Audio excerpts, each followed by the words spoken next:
Hi guys! So I've had a couple of requests for some back flexibility videos to go along with the hips and split flexibility videos that I've already done. This isn't going to be a challenge. It may become one. You're welcome to make it one if you would like it to be.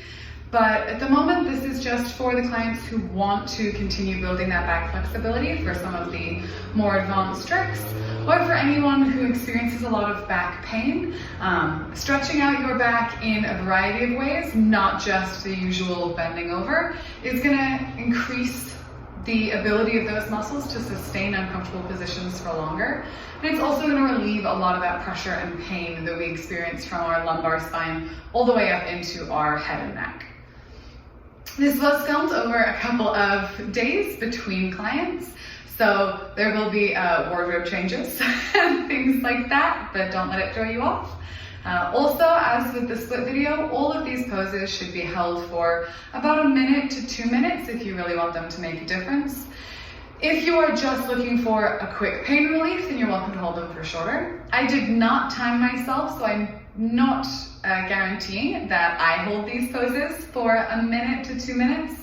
But once you've watched the video and gotten an idea of what the flow looks like, I do encourage you to pause it at any point in time to time yourself, or to write down or remember the exercises that you like, and then just go back to those ones and hold them for however long your body takes to relax into them and for however long they feel good. So we're going to start out with our walkouts the same way we did in our split video, getting the body warm, a couple of warm-ups for the shoulders and low back before we get into the actual stretches. I'm going to inhale nice and high. We're going to come down with our flat back, really engaging the core to make sure we don't collapse through, chest lifted. And then I can bend the knees here if I need to walk the hands out and to lower into that push-up. Now, what you run into a lot with some of these floor-based back stretches is that it becomes this big shoulder thing. So, in the beginning, I want you to start here. And if you don't feel anything here, down on the elbows, with the shoulders down. If you find that they're sinking up here, then walk them even further out. If here, with our shoulders down and our chest lifted, you don't really feel very much in that low back, then we're just going to straighten the arms. Still want those shoulders down. As soon as they start to cave up, you now know that your back can't sustain this movement. I'm also going to be driving my hips into the floor instead of letting everything arch up. If this feels good, then we're going to walk it back. I only want you to walk back as far as you can, keeping those shoulders down, not letting everything shrug up and collapse that chest. And then from here, we're going to relax the arms down, engage everything for that push up or that push up to the knees, walking back and rolling the spine up. We're going to do the same thing again, bringing it down. And we're going to do 5 to 10 of these depending on how your body feels. If you can find more space each time, I want you to go ahead and find it. If you like this stretch, then stay in it for 5 deep breaths. If you find this is already kind of challenging, then just go ahead and hold it for 3. And if you can, each time, try and find more space. What I'm going to challenge you to do is relax your glutes. One of the first things that the back does when it's being stretched is recruit help from as many muscles as it can access to not put itself in that position. So even though we're nice and safe here, we're still going to find that you're probably squeezing your glutes and trying to give your back a little bit more support. I want you to release that and really relax the back, settle it into this position before you come back down.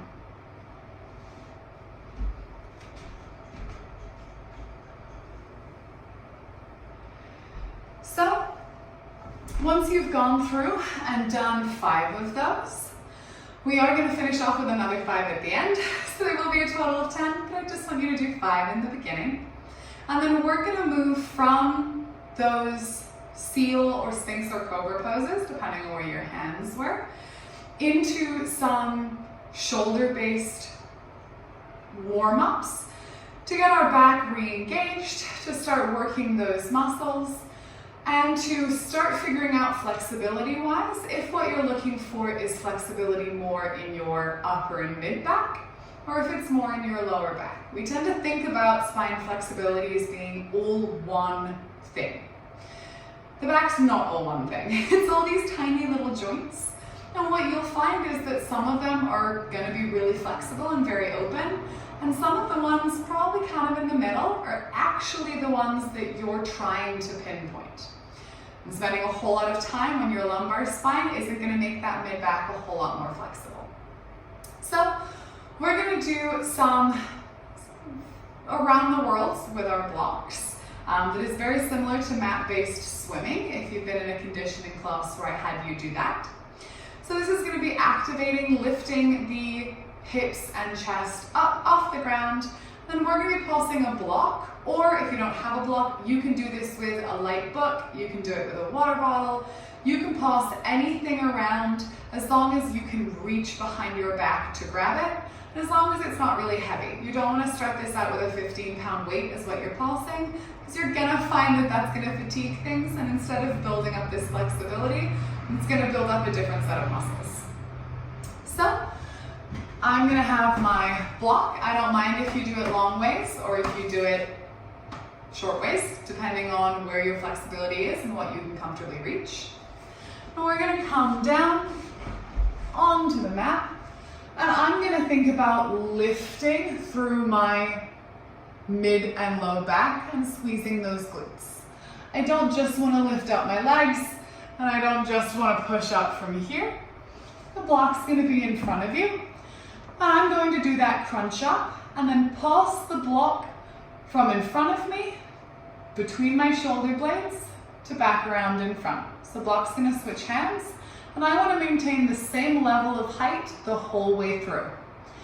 We're going to do 4 pulses in one direction, 4 pulses in the other direction. You are always welcome to take breaks, and you are always welcome to do more if this really feels like it's pinpointing an area that you don't have the flexibility that you want.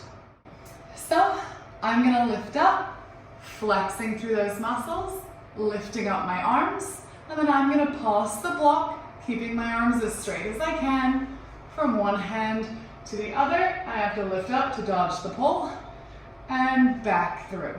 And that's 1, 2. Keep everything lifted. Don't forget to breathe. And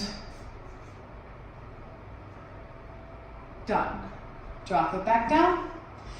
I want you to focus on keeping the same level of lift. It's really tempting to throw yourself back and then sink forwards as you go through these movements. But we're looking for consistency, not little crunches. This is getting your back used to that sustained tension, not back crunches. With this, what you'll find is that the back is one of those muscles we don't isolate a whole lot, and when we do, it tends to get very spicy very quickly, and it tends to maybe tingle or feel like it's spasming. The tension or discomfort that you're feeling should stop as soon as the exercise stops. What I feel here, I lose as soon as I stretch out. That's going to let you know that you're not hurting anything.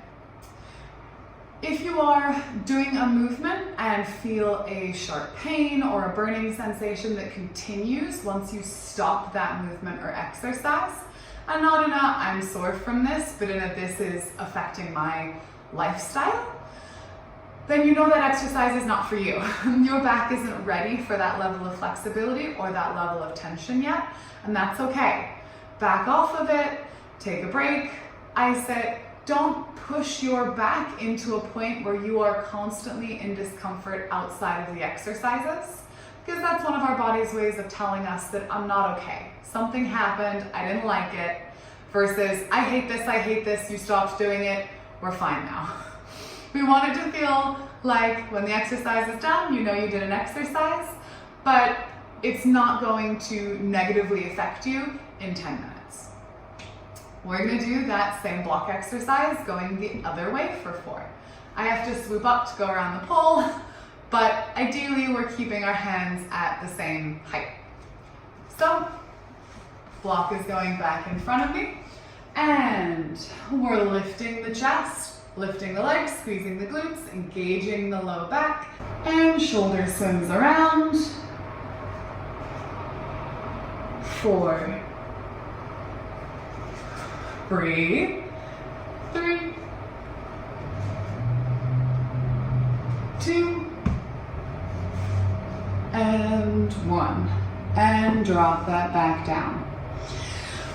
With these exercises, you're probably going to find that as soon as you stop doing one, all you want to do is counter stretch. You want to go straight from doing that exercise into a child's pose or into a slow rolling of the back. And we will do that at the end of class, but we're not going to do it right now. We don't want to counter that muscle memory that we're trying to create. We don't want to counter that flexibility. You won't be able to hold a position for very long if your body gets into the habit of this position for 10 seconds and then a vastly opposite position for 5 breaths, 20 seconds, a minute. When you try and sustain that position and hold it for longer, you're going to find your body gives up pretty quickly because it's already excited about the counter stretch. So when you do rest here, when you need to rest here, I encourage you to either rest in our Sphinx pose, keeping those shoulders down, keeping that little bend in the back, or resting at a point where you feel comfortable for your deep breaths, for your heart rate recovery, for a break from the stretching, and a little bit less intensity. We're going to move to some variations on puppy pose, which is a yoga position that can be done in vastly different ways depending on your point of flexibility and on where you want to isolate. We're going to start with one of the more gentle versions of our puppy pose, which is going to be up against a wall. So our camera angle is going to switch a little bit. So for our wool puppy pose, you're going to want to find a surface that is vertical that you trust to hold your body weight. I do tend to recommend this being a wool as opposed to a door or a wardrobe or a mirrored surface, since it's just going to take your weight a little bit better. And we're going to start about a foot away from the wall. We put our hands out straight and want them to be able to make contact with the wall. You can also move your feet around in this pose to make it easier or deeper depending on what you're looking for. I'm going to bring my hands up at an angle and then lean my chest into the wall. I'm trying to get my chest into the wall, not just my head. So if I drop this arm, I'm pushing my chest into the wall. The lower I sink my chest, trying to maintain contact, the deeper this stretch is going to be. If you want a deeper stretch, you can move your feet closer, driving your chest further into the wall with more pressure as you create that arc.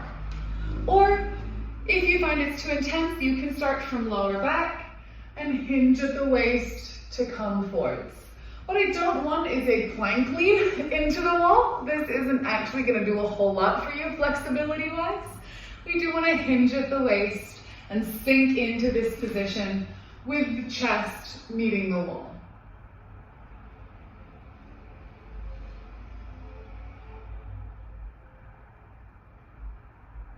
To come out, just push off the wall with your hands.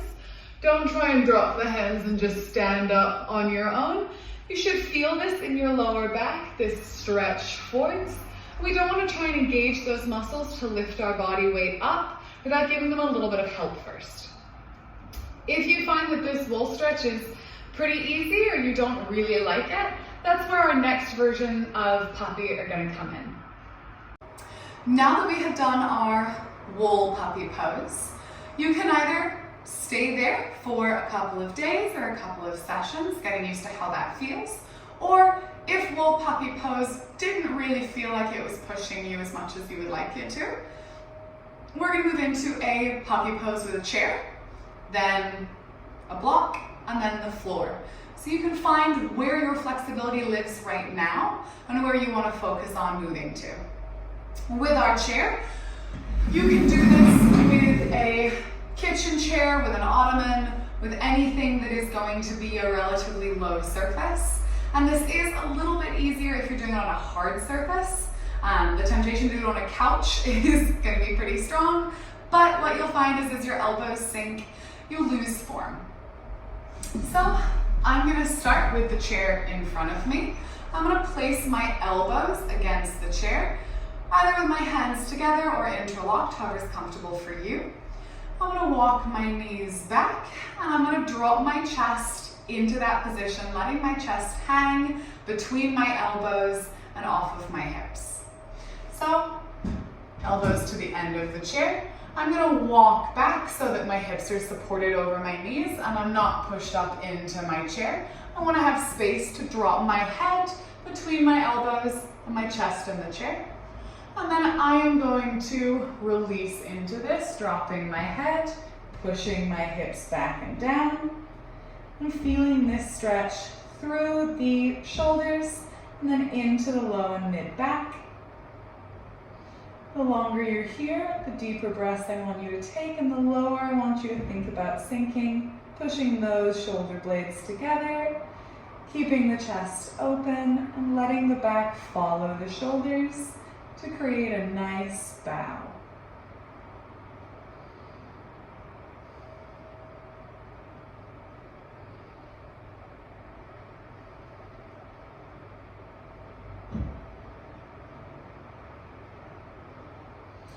If you want this to be harder, we're just either going to move the chair further in front of you, or if you were doing this on a surface that is less easily movable, you're going to walk your hips back so that you have more of a dramatic angle to drop into. So, moving my chair away from me and letting my head drop, pushing the shoulders through to find that dramatic push through the shoulders, creating space there and flexibility through the chest and kind of that armpit delt area.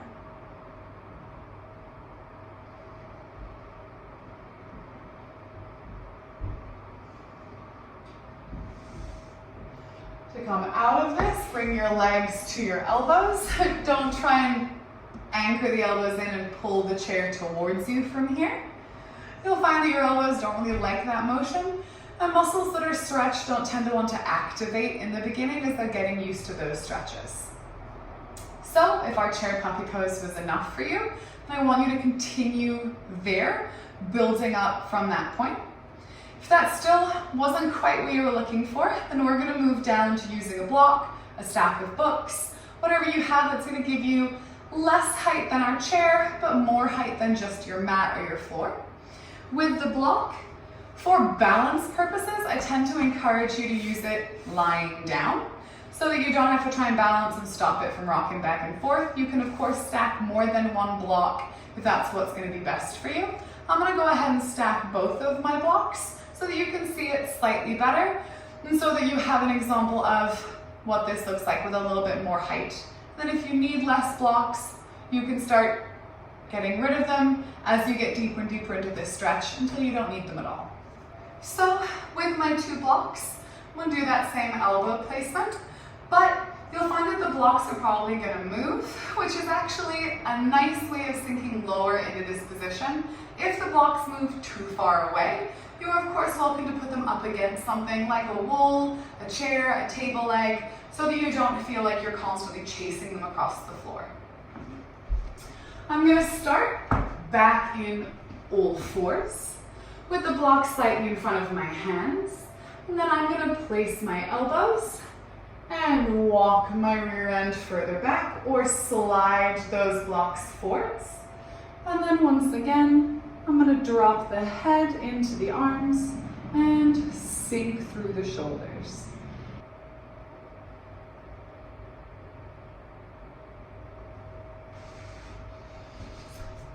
If that is an ideal position for you with 3, 2, or a single block, then go ahead and stay there. If you feel like you can push even lower, we're going to go into this on the floor. The goal with puppy pose on the floor is to drive the chest into the mat. So if you're not quite making contact there yet and you find a lot of space between the mat and your chest, go ahead and add a block so you can get a little bit more sink into that position, as opposed to trying to just drive actively your chest down. We want this to be a challenging but passive stretch that you can relax and sink into, as opposed to a muscle activating stretch. Without my blocks, I'm going to start back, almost in a child's pose. I'm going to drive forwards, sliding my chest into the ground and trying to keep my hips lifted. If you want this to be harder, if you already feel like you can get here, then we're just going to walk the knees forwards and try and drop again, not letting the arms slide as far forwards to create more of an arch through the spine.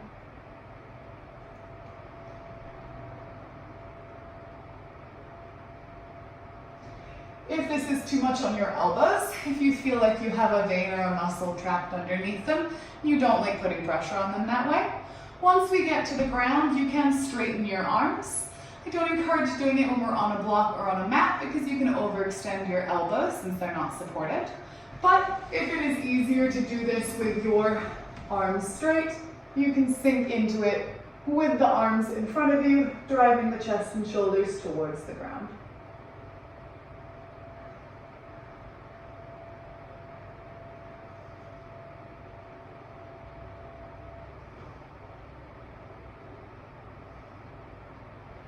To come out of this, I always encourage sliding the legs back instead of trying to drive the chin across the floor to create space. It's a little bit easier if you move away from your shoulders as opposed to trying to push through them.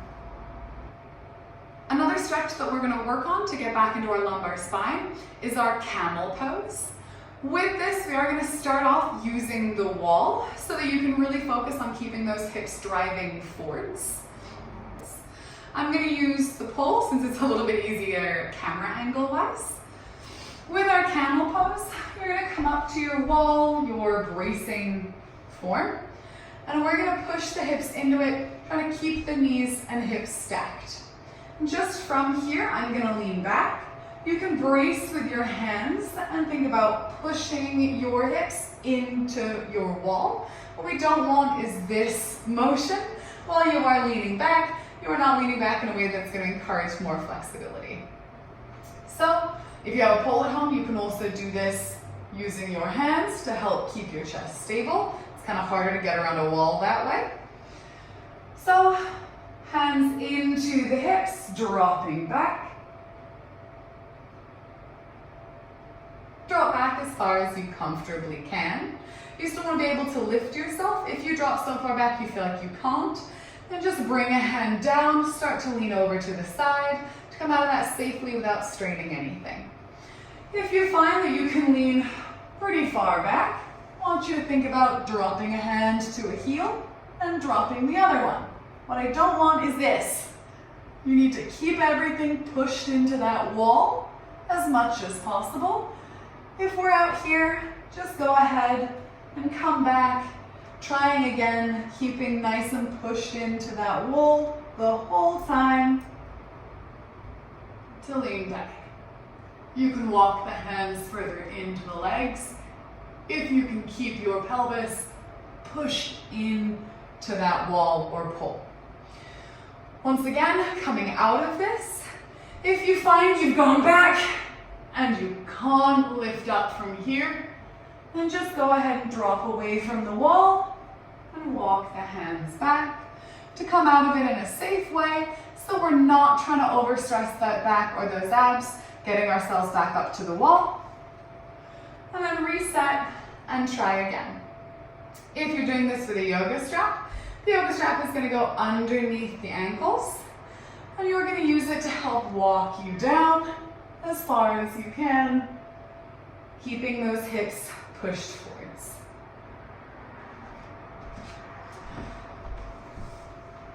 Now that we have reestablished that connection through the shoulders, mid-back, and lumbar spine, we're going to start going into bridges and wheel poses or variations of our bridge.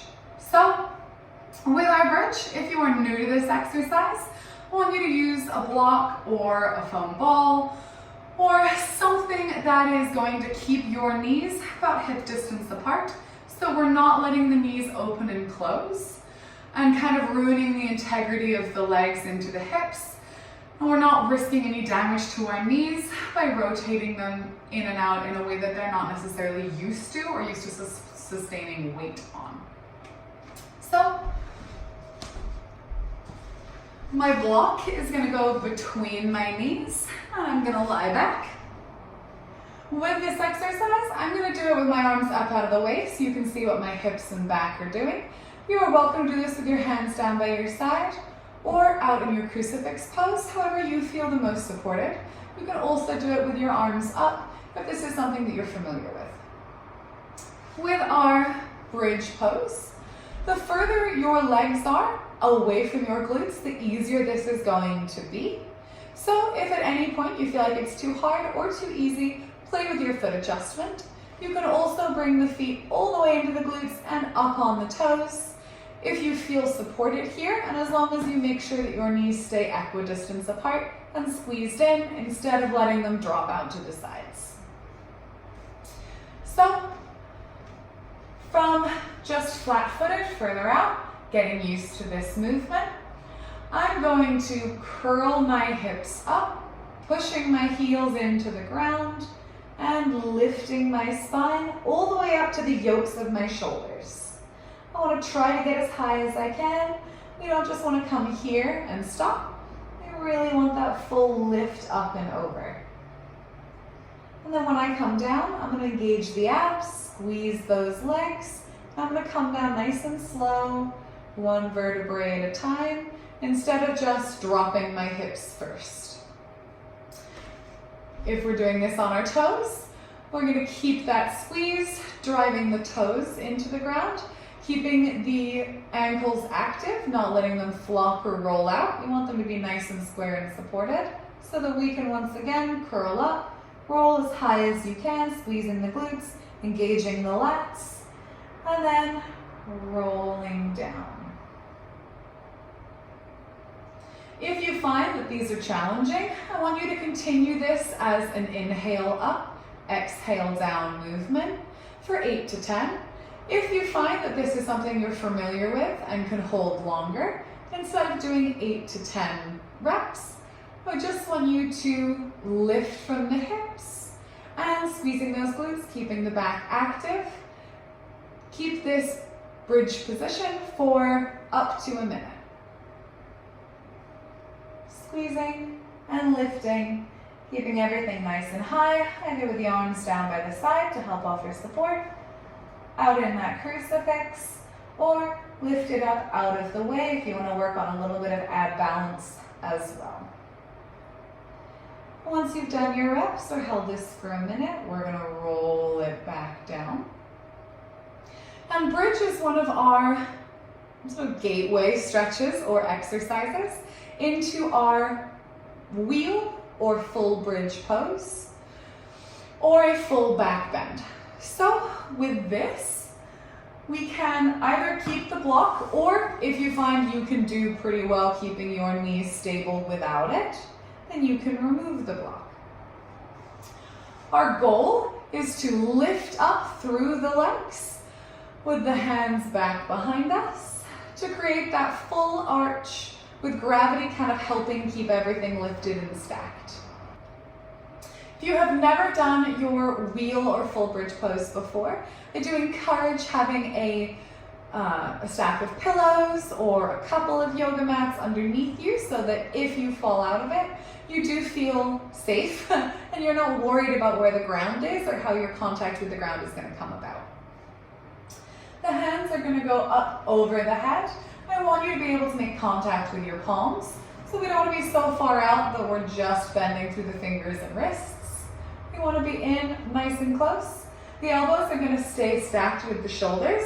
We're not going to put the hands straight out or get them right into the neck.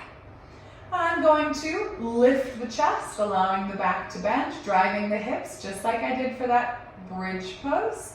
So rolling the hips up to the yoke of the shoulders, and then letting the arms take some of that weight. Depending on where I straighten or push my arms and legs, I can change where I feel this stretch through my abs and into my back. When I want to come down, I'm going to curl the head under, return to the yoke of the shoulders, and then roll back down the way that I did before. With bridge pose, if you are new to it, with full bridge pose, or with our wheel variation, if this is your first time doing it or it's something that you would like to do, I encourage you to let me know in one of our classes so that we can go into it with a spotter and someone there to support you. If you are doing these at home, I don't recommend staying in wheel variation for very long unless it's something that you consistently already do. A couple of deep breaths, do it 2 or 3 times, build up to holding that for longer periods of time and playing with that rock back and forth, finding different areas of the back to stretch. If wheel variation is not something that you want to try yet, something else that you can do is do a hands walk down with a wall. So you're not going to get as deep into that pose, but you will feel slightly more supported. And it's a good way to tell if this is something that your body is ready for. So with our wall wheel, I want you to find the vertical surface again. And if you're at all worried about this, I do encourage you to pack some pillows or some yoga mats against the wall so that you are not concerned with being unable to come out and being scared to drop down. I'm going to start about, once again, a foot away from the wall or the distance from my hand to my shoulder. And then we're going to turn ourselves around. And you're just going to lean back, placing one hand against the wall and then the other hand.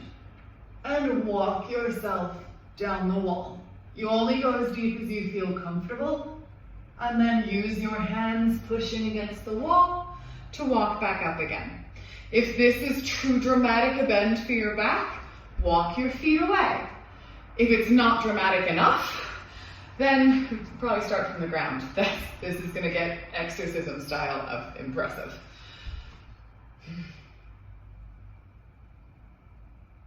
Nope. So for our wall wheel, find your vertical surface again. And we're going to start once again, arms width from the wall. If you are new to doing these wheels, I want you to start even fingertips away from the wall to give yourself more space to drop into this movement. The goal is to come down and then come back up again. But if you're new to this, I do advise piling some pillows or having a spotter with you to make sure that if you go too low and you can't come back up again, there's somebody there to help you or something soft to catch you. So once you find your distance, we're going to turn ourselves around and I'm going to bring my hands back over my head. You are welcome to do one hand at a time if your shoulders aren't super flexible or used to this positioning yet.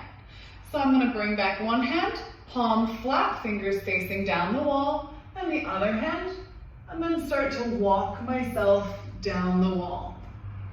Now, only go as far as you feel like you comfortably can. You can hang out here for a couple of deep breaths and then push into the wall with your hands to come back up.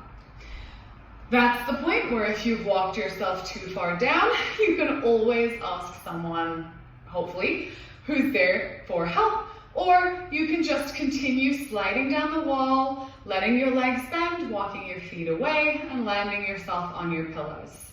You can also, if you find that this is something that is easier than you thought it was going to be, you can walk all the way down the wall to bring your hands to the floor for a full wheel position. If I'm going to do that, I'm going to start slightly further away because I don't have the most flexible back. I'm gonna walk my hands down the wall until they find the floor. And then to get out, I'm gonna drop my shoulders down instead of trying to walk back up the wall, since walking back up the wall is going to be harder.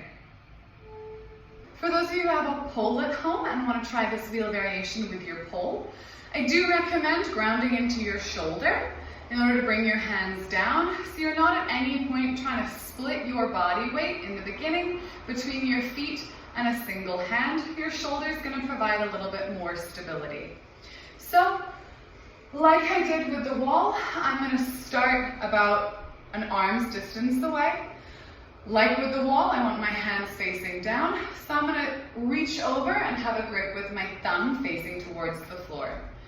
I'm going to start away from the pole, my hands are going to come back, and then I'm going to bring my shoulder down to the pole before dropping down my hands. Into that wheel pose, and then with this, you can re-grip the pole if you would like to come out of it moving up. If you have yoga equipment at home, such as yoga blocks or even a yoga wheel, those are also pieces of equipment that can help with your back flexibility, since the yoga wheel does tend to be more of a yoga practice instrument and less likely to be something people have lying around at home. We are going to start with the yoga block instead. If you need any help or exercises with the yoga wheel, feel free to reach out and ask me. But with our blocks, we're going to do some shoulder openers. A lot of you have done these with me before. And then we're going to go ahead and go through our walkouts with our final Sphinx and Cobra poses. And then finish off with a little bit of counter stretching once your back has settled into these new positions. So with my yoga block, I'm going to start with it lined up lengthwise, and I do want it to be up higher.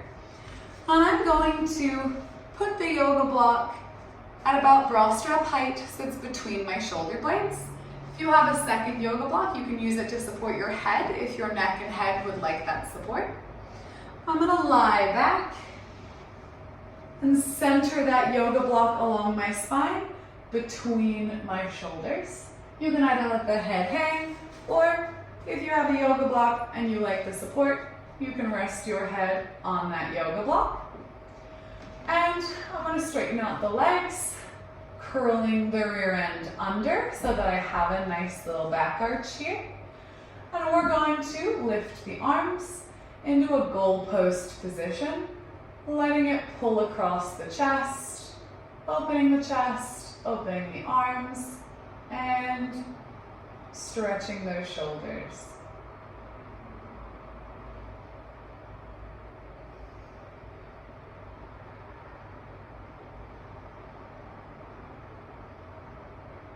If you find that you don't feel a whole lot here, you can switch the yoga blocks to give yourself a little bit more height that's going to push this curvature of the back a little bit more intensely. So we can just flip the block. We're going to play with it as we lie back on it to make sure that we're still getting it between those shoulder blades. Once again, curling the rear end under and dropping back so that we have a more dramatic angle and lift there, and then opening the shoulders.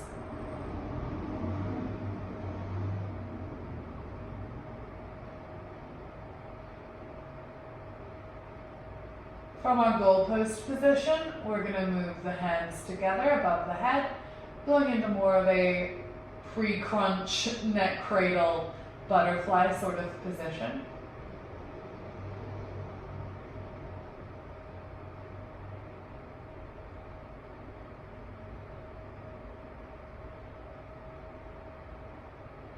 And then open the arms out into a crucifix position.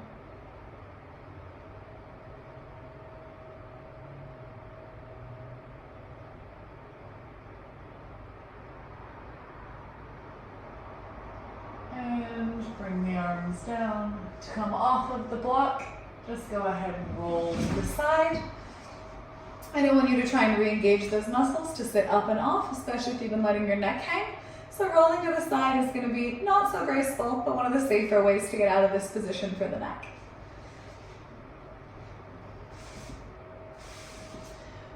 We're going to remove the blocks, or if you already know that you have a very flexible back at this point, we're going to keep the blocks nearby for our final set of walkouts. Coming up, we're going to inhale high again. Exhale, nice flat back on the way down. And walking the hands out, coming down. And this is where, if you already know that you have a rather flexible back, you can use the blocks to help push even deeper into this position, releasing those glutes, letting the hips sink down. So find more space through this lumbar spine push. And lower down. And walk the hands back. And now here we are going to roll up that spine. So just nice and gentle, counter roll high. And again, flat back coming down. Walking through either to your blocks, or if you don't think your back is ready for the blocks yet, you can of course do it without them. Whichever pose is most comfortable for you, whichever one you can actively relax into instead of keeping everything tense and lifted.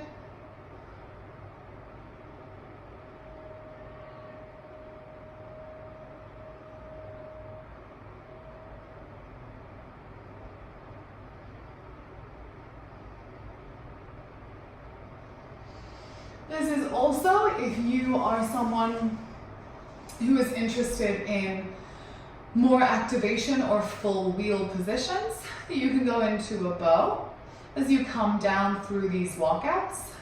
So if you're interested in that position, when you come down, instead of going into our Sphinx or push pose, we're going to bend the legs up. I don't want you to flatten them out to the sides. I want you to reach back for them as much as possible, keeping those knees close together in line with the hips. And then we're going to flex the legs up to lift the chest.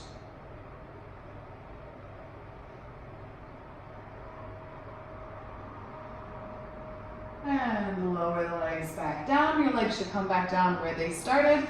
We don't want them all kinked out to the side. You're going to find that puts a lot of pressure on your hip flexors. And isn't actually going to get you that back flexibility. So finish off with your 5 walkouts, either with our Sphinx, Seal, or Puppy poses, depending on where your arms are comfortable here, with or without your blocks, and with or without your bow pose, depending on where your back is right now and where you want your back to be in the future. Hope this helped. I will be uploading another video about some stretches you can do with a partner, which have been really good for my physical therapy with my back and have been really good for finding exactly where you need that flexibility to grow, but they are easier with a partner. So I'll upload those separately for people who have a stretch partner or someone willing to put pressure on their spine as they watch TV or listen to a podcast or whatever you can bribe your partner into helping with.